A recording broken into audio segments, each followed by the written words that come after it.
Pegawai Dinas Kesehatan Banten beramai-ramai mengundurkan diri yang disampaikan secara tertulis dalam surat kepada Gubernur dan Wakil Gubernur Banten.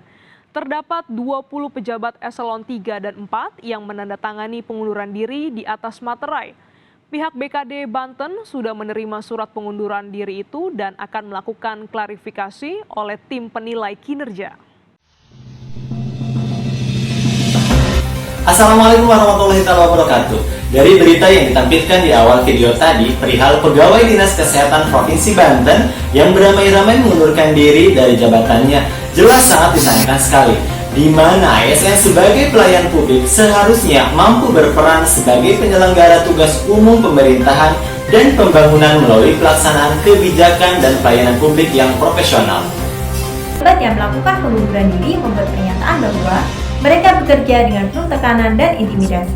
Hal ini tentu tidak dapat dijadikan alasan untuk mereka untuk lari dari tanggung jawab mereka sebagai pelayan publik yang seharusnya bekerja secara akuntabel dan profesional.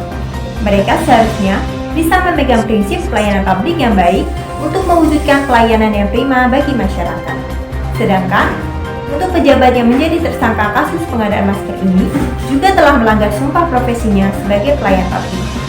Hal ini menjadi akibat dari perbuatannya yang tidak profesional, tidak berintegritas, dan melakukan praktek KKN di tengah situasi pandemi, sehingga berdampak pada pelayanan publik, yaitu tidak terpenuhinya kebutuhan masker bagi masyarakat. Terkait kasus tersebut, terjadi penyalahgunaan wewenang yang menyebabkan terjadinya korupsi yang merugikan keuangan negara. Kasus pengunduran diri beramai-ramai ini mencerminkan ASN sebagai pelayan publik yang tidak profesional dan lari dari tanggung jawab.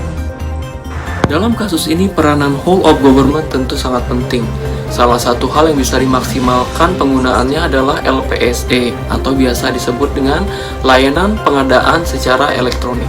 Beberapa nilai dasar yang dilanggar oleh oknum pejabat dalam kasus ini adalah kurangnya transparansi, kurangnya monitoring evaluasi, adanya praktek KKN, dan juga adanya tekanan kepada panitia pengadaan barang dan jasa, di mana hal ini bisa diminimalisir dengan penggunaan LPSE. Bentuk penerapan WOG dalam pelayanan publik adalah e-government. E-government merupakan suatu tata kelola pemerintahan yang diselenggarakan secara terintegrasi dan interaktif berbasis teknologi IT, agar hubungan antara pemerintah, masyarakat, dan pelaku bisnis dapat berlangsung secara baik. Penerapan whole of government yang baik akan berdampak pada pelayanan publik yang prima. Namun, dalam kasus di atas, tidak adanya integrasi dan interaktif antara instansi dan juga pelaku bisnis merupakan salah satu efek terjadinya korupsi. Kasus pengunduran diri pejabat Dinas Kesehatan Provinsi Banten dapat menyebabkan terganggunya sistem whole of government di Provinsi Banten. Hal ini dapat berpengaruh pada koordinasi, kolaborasi, dan sinergi antar lembaga atau instansi di Provinsi Banten dalam penanganan COVID-19. Posisi jabatan yang kosong juga dapat menyebabkan kesulitan dalam pengambilan keputusan dan juga tidak terlaksananya pelayanan publik. Hal ini juga akan menyebabkan instansi atau lembaga lain kesulitan dalam melaksanakan koordinasi dengan pihak Dinas Kesehatan Provinsi Banten. Hal ini menunjukkan kurang maksimalnya penerapan sistem merit di lingkungan Dinas Kesehatan Provinsi Banten. Sistem merit merupakan sebuah kebijakan dalam pengelolaan ASN yang berdasar pada kualifikasi kinerja dan kompetensi secara adil dan wajar, tanpa membedakan latar belakang, politik, agama, ras, asal-usul, jenis kelamin, umur, status pernikahan, atau kondisi kecacatan. Apabila sistem merit ini dapat berjalan dengan baik, maka kasus pengunduran 20 ASN ini dapat terhindarkan. Hal yang diperlukan oleh ASN adalah kemampuan manajemen diri dalam menyelesaikan tanggung jawab dan setiap permasalahan yang dibebankan. Dengan memiliki manajemen diri, maka setiap aparatur akan mampu menyusun perencanaan dan langkah untuk menyelesaikan masalah tersebut. Dengan adanya perencanaan, maka setiap program kerja yang ada akan terukur hasilnya. Pengunduran diri merupakan hak bagi setiap ASN.